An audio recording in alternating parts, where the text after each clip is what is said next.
Next, let us learn about trans-cyclooctene. Trans-cyclooctene are the smallest cycloalkene which is isolated as its trans isomer. The cis isomer is more stable. The molecule is shaped like the 8-carbon equivalent chair conformation of cyclohexane. Now here let us look at the RNS configuration. Let us study the RNS configuration of trans-cyclooctene. Now in the first example,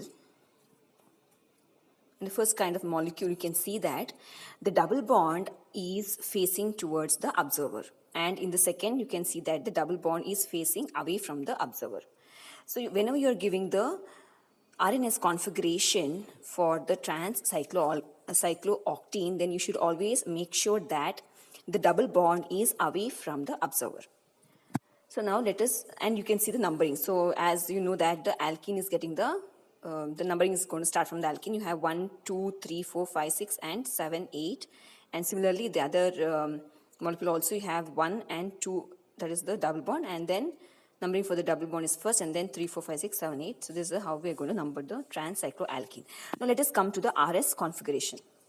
Now, whenever you have to determine the RS configuration for trans-cyclooctene, you should always make use of the movement of the arrow mark from the non-planarity to the planar. So, movement is from non-planar part to the planar part, and double bond should always lie away from the observer. So, now let us start the movement of the arrow mark, and also let us start finding out whether this molecule is having the R or S configuration. I've taken the same example as this first one.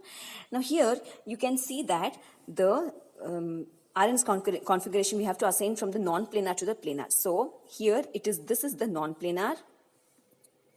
See, the double bond is always planar, whereas the other methylene groups which are linked to the double bond are always non-planar. So this is how the structure is in the trans-cyclooctene.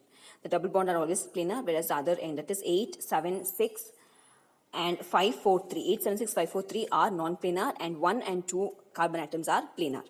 So now when you start the numbering, so here when you start the assigning the RS configuration, you have to start from the non-planarity to the planarity. So you have non-planarity 6, 7, 8, and then moving towards the planar, that is 1 and 2. But here you can see that the double bond is towards the observer. So first you are giving the arrow mark that is from non-planar to planar, and hence you can see it is R configuration.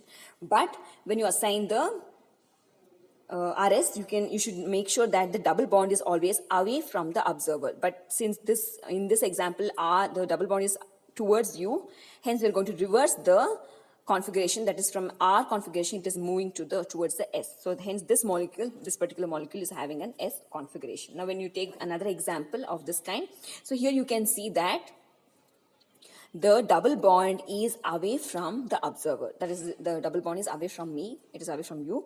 And here again you're going to start from the from the non-planarity to the planarity. So it is 6, 7, 8 and then 1, 2. And hence since the double bond is away from you, it retains the configuration, that is, it has the R configuration. So this is how we are going to assign the RS configuration for the trans-cyclooctene.